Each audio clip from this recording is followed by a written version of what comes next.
He is the pride of Ifugao, Philippines. Here is the Wonder Boy, Carl James Martin. Here is David El Rey Picasso.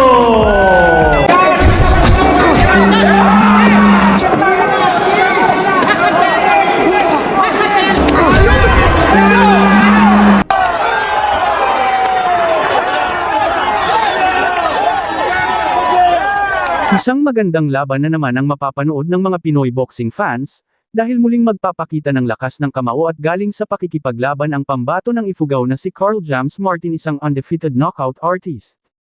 May undefeated record na 28 wins, 21 knockout at wala pa itong bahid ng pagkatalo. Si Carl James Martin ay isang malakas, magaling at napakadelikadong boksingero sa kasalukuyan, dagdag pa dyan ay mabilis din ang mga kamay sumantok, magaling magbasa ng galawan ng kanyang kalaban, magaling mag-counter-attack, malakas din ang knockout power nito na kahit si Naoya Inoue, John Riel Casimero, at Nonito Donaire ay kaya ng kanyang lakas patumbahin at higit sa lahat isa siya sa pinakadisiplinadong boksingero ng bansang Pilipinas. Mas lalong nakikilala pa ang kanyang husay sa pakikipaglaban sa buong mundo. Dahil ngayon taon kasalukuyan ay siya na ang #1 contender ng WBO Super Bantamweight Division, na pinaghaharian ni current undefeated and 4 World Division Champion Naoya the Monster Inoue. Ngayon taon kasalukuyan ay isang malaking hamon ang naghihintay sa kanya. Makakalaban niya ang isa sa pinakamalakas at mahusay na Mexican boxer na si Alan David Picasso na magaganap sa bansang Saudi Arabia, bilang isang bahagi ng undercard ng blockbuster fight ni Canelo Alvarez vs Christian Mabili. Nakatakdang hamunin ni Canelo Alvarez ang walang talong WBC Super Middleweight Champion na si Christian Mabili para sa kanyang titulo sa Riyadh, Saudi Arabia.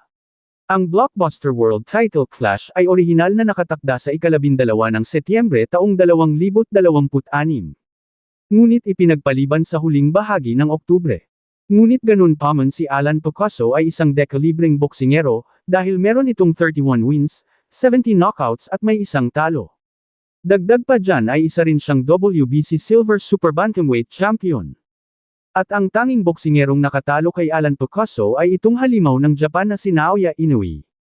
Ngunit bago ang labanan Carl James Martin vs Alan Picasso ay atin munang balikan ang laban ni Carl James Martin kontra Anthony Jimenez Salas, kung saan ay sinakop ni Carl James Martin ang bansang Mexico dahil sa pagtalo niya ng kanilang pambato na si Anthony Jimenez Salas. Sa unang round pa lang ay kitang-kita na dito ang agwat ng kanilang taas, kitang-kita din dito na malakas ang loob ni Anthony Jimenez Salas dahil lumalaban siya sa harap ng kanyang mga kababayang Meksikano.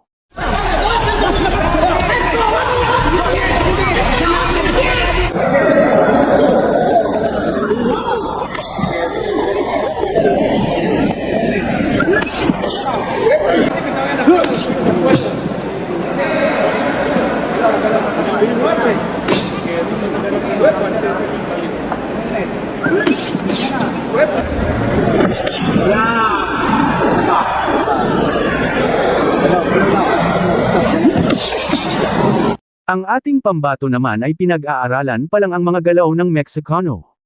Sa mga susunod na round ay unti-unti nang nakakabisado ni Carl James Martin ang mga galawan ng kanyang kalaban at dito na rin unti-unting pumapasok na ang kanyang mga suntok sa depensa ni Anthony Jimenez Salas.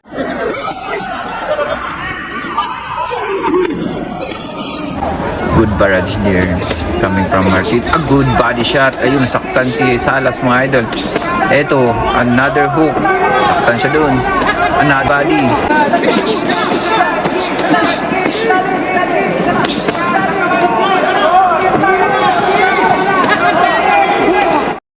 Hanggang sa matamaan nito ng malinis na kombinasyon itong si Anthony Jimenez Salas, dahilan ng kanyang pagkatumba.